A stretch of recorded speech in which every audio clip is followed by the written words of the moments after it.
El 23 de diciembre de 2004, cuando Honduras se preparaba para celebrar la Navidad, la violencia pandillera desató una de las peores masacres de su historia reciente. En San Pedro Sula, un autobús urbano con más de 50 pasajeros fue emboscado y ametrallado con fusiles AK-47 y M16. El resultado, 28 muertos.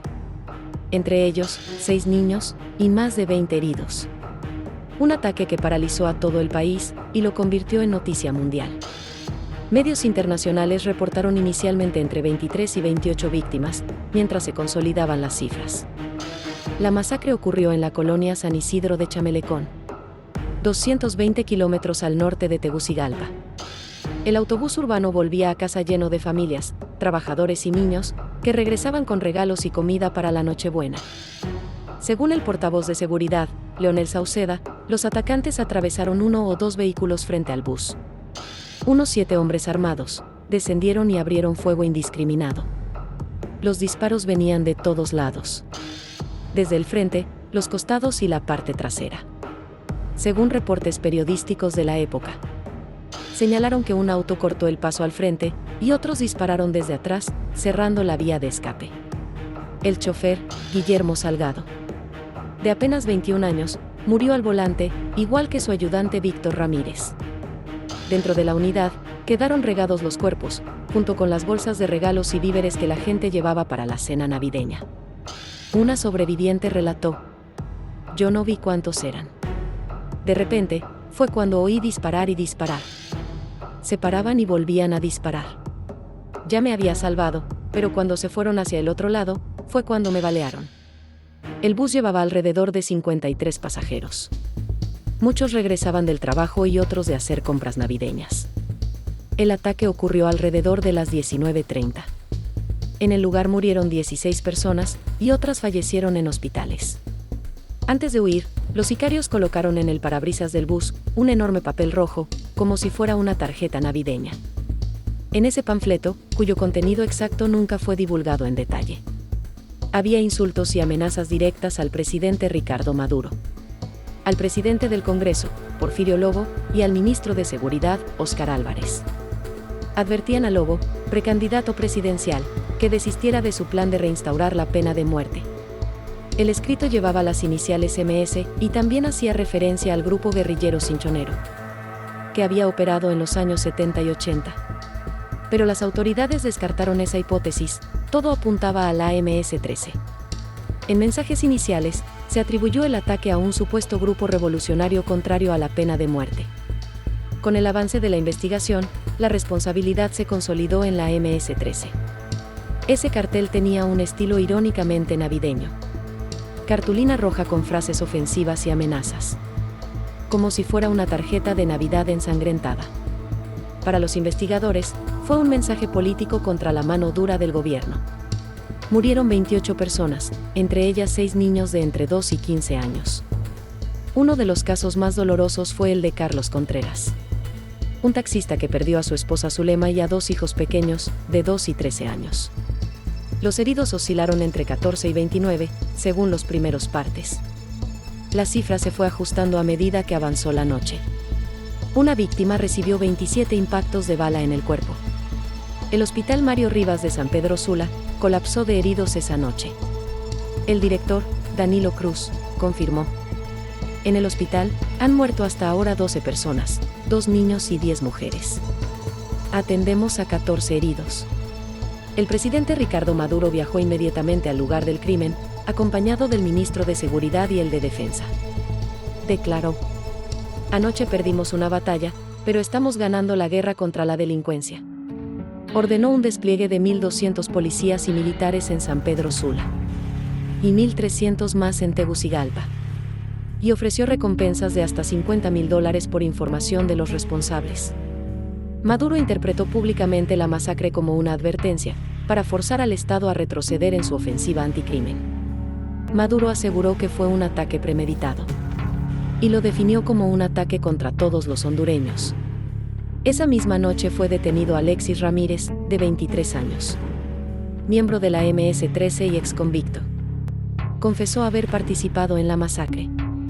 En los días posteriores, la policía también capturó a Juan Carlos Miralda, alias La Pantera. señalado como cabecilla de la masacre. Fue arrestado el 2 de enero de 2005 en Jutiquile, a 130 kilómetros de Tegucigalpa. Y se le incautó un fusil 22, 5 teléfonos celulares, 6 cuchillos y 15 gramos de droga. Un informe del FBI indica que 5 miembros clave de la MS-13 implicados en esta masacre tenían vínculos documentados con Estados Unidos. Y que el uso de teléfonos celulares coordinaba comunicaciones entre Honduras y Estados Unidos. En 2007, un tribunal hondureño condenó a Juan Miralda, alias La Pantera, y Darwin Ramírez, alias El Chele Zula, miembros de la MS-13, por su participación en la masacre. Fueron hallados culpables de asesinato y tentativa de asesinato, con condenas mínimas de 30 años de prisión. Informes legislativos de Estados Unidos recogen la masacre como represalia vinculada a leyes contra maras en Honduras. En mayo de 2025, el Ministerio Público informó la captura de Álvaro Osiris Acosta Bustillo, alias Snoopy, líder transnacional de la MS-13, vinculado a la masacre de 28 personas. El parte oficial habla de Choloma 2004. Se lo señalaba como autor material y con operaciones criminales entre Guatemala y Honduras. El ataque fue la respuesta violenta de la Mara Salvatrucha a las medidas represivas del gobierno de Maduro.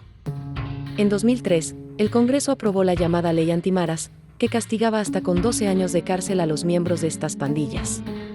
Hasta ese momento, unos 1.900 mareros habían sido detenidos. Pero la represión solo radicalizó a las maras. San Pedro Sula ya había vivido otro ataque similar en 2003, cuando 12 personas fueron asesinadas en 3 autobuses urbanos. En los 2 años previos a 2004, se habían registrado incluso decapitaciones atribuidas a las pandillas. El control territorial de la MS-13 y el barrio 18 se extendía en barrios pobres como Chamelecón, donde imponían impuestos de guerra a transportistas y comerciantes. Los enfrentamientos por territorio ya habían dejado decenas de muertos antes de la masacre. La masacre de Chamelecón ocurrió a solo un día de la Navidad. La noche de paz se convirtió en una noche de luto. Las radios y noticieros no hablaban de otra cosa. El presidente del Congreso, Porfirio Lobo, impulsaba reinstaurar la pena de muerte para crímenes atroces como este. La tragedia fortaleció la mano dura del Estado, pero también mostró el poder letal de las pandillas en Honduras. El ataque fue tan impactante que incluso medios internacionales lo catalogaron como un mensaje de guerra de la Mara Salvatrucha al Estado hondureño, en desafío abierto a la política de mano dura. En los días siguientes, el transporte urbano se paralizó en varias rutas, por temor a nuevos atentados. Y la ciudad quedó bajo fuerte patrullaje militar y policial. 2 décadas después, la colonia Chamelecón sigue siendo escenario de violencia. Reportajes recientes la siguen describiendo como zona de alto riesgo, con desplazamientos internos recurrentes. El 23 de diciembre de 2004, quedó grabado como el día en que Honduras perdió la inocencia navideña, en una lluvia de balas. 28 vidas, entre ellas las de 6 niños, fueron cegadas por la violencia pandillera. Un crimen que aún hoy resuena como uno de los episodios más oscuros de la historia reciente de Centroamérica. La masacre de Chamelecón dejó una cicatriz imborrable, pero también abrió un capítulo judicial y político que marcaría a Honduras. En 2007, un tribunal dictó sentencia contra 2 mareros de la MS-13, Juan Miralda, alias La Pantera, y Darwin Ramírez, alias El Chele Zula. Fueron condenados a más de 30 años de prisión cada uno. No era habitual en esa época que casos de este tipo terminaran con condenas firmes, lo que convirtió a este juicio en un precedente. El caso no quedó cerrado ahí. Durante casi 2 décadas, las autoridades siguieron tras la pista de otros involucrados. En 2025, la captura de Snoopy volvió a conectar expedientes y memorias del caso, subrayando el carácter transnacional de la MS-13. Tras 2004, San Pedro Sula fue catalogada durante varios años como la ciudad más violenta del mundo. El ataque al bus no fue un hecho aislado, marcó un antes y un después en cómo el mundo veía a Honduras, situándola como un epicentro de la violencia pandillera en Centroamérica. Para las familias, aquella Navidad quedó rota para siempre. A 2 décadas, la masacre de Chamelecón sigue siendo un símbolo de la vulnerabilidad de los inocentes frente a la guerra entre Estado y pandillas.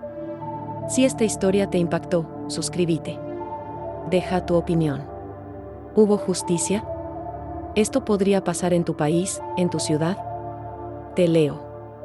Y nos vemos En el próximo video.